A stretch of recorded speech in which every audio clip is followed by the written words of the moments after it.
তুমি এখানে কেন? আমার ঘরে তোমার আসার অনুমতি দিল কে? মা, সন্তান তার মায়ের ঘরে আসবে, তাতে কি অনুমতি লাগবো?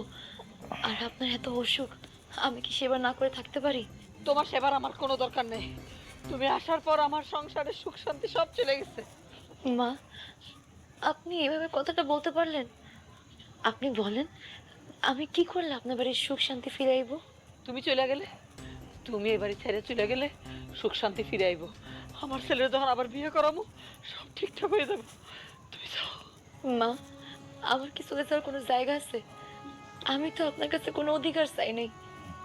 আমি এই বাড়িতে থাকবো, আপনার সেবা করব, বাড়ির সব কাজ করব, তারপর আমার চলে যেতে কইেন না মা।